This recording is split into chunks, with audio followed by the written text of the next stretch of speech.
We very rarely do we, well, actually never do we get a chance to talk to the ski patrol in person. Usually they keep a distance and we have to call them on the phone. But they're joining us here riding the chair is Connor Doherty and Elise McKendry. Welcome to the both of you. Thank you. Thanks for being here. Absolutely. And it's always a pleasure to talk to you first thing in the morning. Tell us what goes on first thing in the morning to get ready for the mountain, to get ready for all the people. I would say a lot of different operations go on. We're in contact with the lift mechanics, grooming, everything like that, making sure there's no winch cables, like when the public's on hill, grooming anomalies, anything that could, be a danger to the public skiing. So Elise and I are up at TOS. We split the shift, but we're kind of, the point person to go to on any given morning. And there's probably a lot more ski patrol around than people know. Yeah, I would say on a weekday, we could have anywhere from 9 to maybe 14. And then on weekends, this year we had 30 one day with all of our volunteers. Yeah. So anywhere between 20 and 30 on the weekends, most likely. So there's been a kind of a strange season, wouldn't you say, Elise? It's been a little different snow-wise. Yeah. Hard to predict. But we're having a great spring, right? Yeah, we have a ton of snow, so hopefully it'll take us a little further into the spring than we thought it would. Let's talk about tomorrow, something that everyone's excited about. I am. I mean, it's a once-in-a-lifetime experience, for most anyway. And what's going to happen tomorrow, and what do you have for advice for everyone? We're anticipating a lot of people. Yeah. We are, hoping that everyone plays by the rules. Yeah. We have a few things set in place for tomorrow to kind of help the daily operations. There is going to be no uphill travel tomorrow. Parking is going to be for skiers and riders only. No tour buses that aren't scheduled. But yeah, we think there's going to be a lot of people, especially up on the summit right around 2 o'clock. Yeah, right around 2 o'clock. Yeah. And I think the mountain's done, there's been a lot of planning behind the scenes for this, as much as you can. Yes, exactly. And I think we just kind of got to go with what tomorrow comes with, and we'll react to it. As you're driving up 27, which is very slippery today, by the way, just be cautious of that.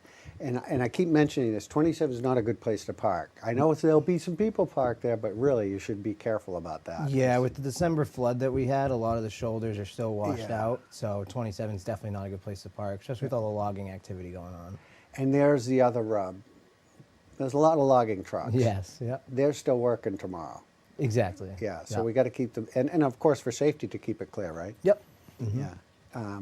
But I know that there's been a lot of preparation, and you guys are ready for it, and it's a fun thing to do.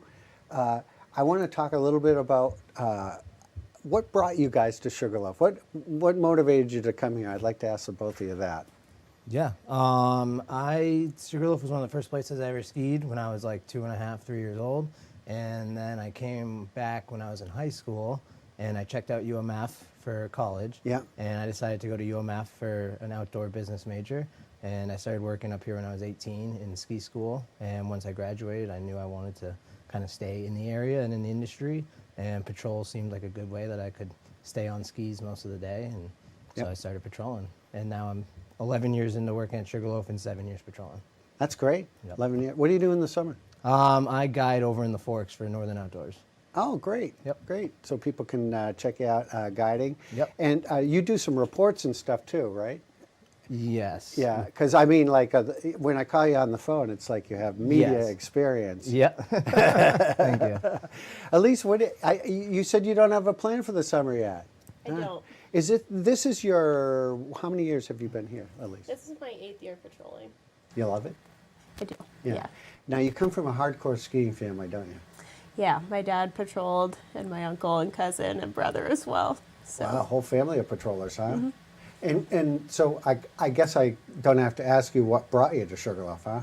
Yeah, my parents met here, so I've been skiing here my whole life, and just started patrolling when I was younger, and have been in it since. Did you always think that probably you would end up doing that?